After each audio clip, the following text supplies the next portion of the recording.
Gusto ko na nga magsara ngayon ng tindahan. Kaso sobrang aga pa. Wala din kasi masyadong bumibili ngayon. Kaya nakakainip din. At sa tuwing naiinip nga ako dito sa tindahan mga guys, kinakikialaman ko yung mga paninda ni mama. Ang dami pa nga nitong glow stick. Kaya habang tulog na si mama mga guys, sasamantalahin mo natin itong pagkakataon na to. Chot! Nakakainip din kasi talaga dito sa tindahan. Lalo na kung walang bumibili. Pero konti lang yung gagamitin natin dito mga guys. Baka kasi kapag pinaglaruan lahat natin to, palayasin na ako ni mama dito sa tindahan. Chot! Kapag binali mo pala itong mga paninda ni mama, di na rin talaga to pwedeng ibenta. Kasi di na talaga siya iilaw. Kaya kapag nakita ni mama tong video na to, lagot talaga tayo. At baka hindi na tayo makakapagtinda dito mga guys. Hindi ko alam kung nagawa niya na to. Nung bata din kasi ako, ganito din yung ginagawa namin. Kaya dito nga sa maliit na lot, ito yung ginagamit namin para magtuglong-tuglong yung glow stick at makagawa ng malaking bilog. Di ako sigurado kung alam nyo na to. Pero kung hindi nyo pa nga alam, eto nga yung shape na kung saan nga makakagawa ka ng hugis ng tao. Yung bang skeleton na umiilaw. Tapos nasayaw pa. Sa mga pinanggagawa ko nga dito sa tindahan di mama mga guys. Minsan ayaw niya na din akong patindahin. Kasi pinaglalaruan ko doon yung mga paninda niya.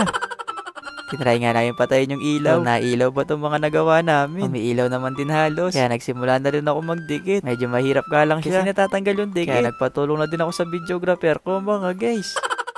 Sa lagay nga namin ni ate dito, para rin akong sasali sa isang competition. Na ito nga yung gagamitin kong costume. Chot! Oh, galing ko. Galaw-galaw ka niyan. Para akong buko, no? Nababaliw na yata kami magkapatid dito. Kaya pag nakita to ni mama mga guys, malalaman niya na kung bakit konti na lang yung mga glow stick niyang paninda. Kasi panigurado, yung isasagot ko talaga maraming bumili. Ito pala yung itsura kapag naka-front yung camera. Pero kapag naka-backcam na, mas maliwanag siyang tignan. Yun nga lang talaga, yung tape na gamit namin hindi masyadong madikit. Kaya yung iba nagsisilaglagan na din. Kaya kung mamayang gabi ka nga bibili sa amin, baka ganitong itsura yung maabutan nyo sa tindahan. Chot! At para nga hindi masayang yung ilaw, kinalat ko na siya dito sa tiles. Kasi bukas lang din, mawawala na din yung ilaw. Ganito din yung ginagawa namin noon para mas na-enjoy namin yung dilim. Kasi parang glowing in the dark siya mga guys.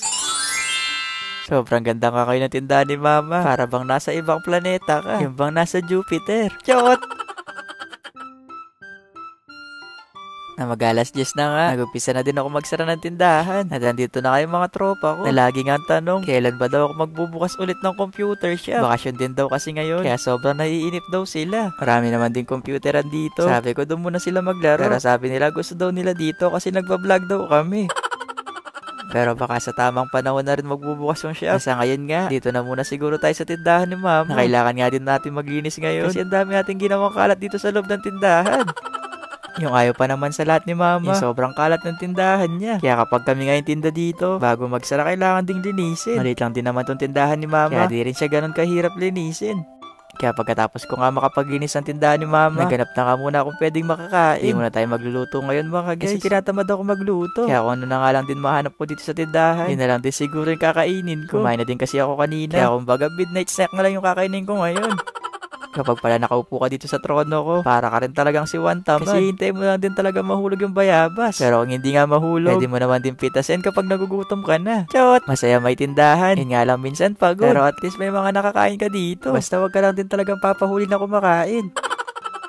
Ginawa ko na nga tong arinola ni mama. Na dito niya nilalagay yung mga benta ng tindahan. Ewan ko ba ba't dito niya nilalagay? Basta di naman tumapanghe mga guys. Chot! At dahil nga wala masyadong bumili ngayon, nasa 100 lang yung benta. Pero kahit 100 yung nabenta ni mama, kakalahatiin ko muna to. Kasi gagala ako bukas, wala akong pamasahe. Chot!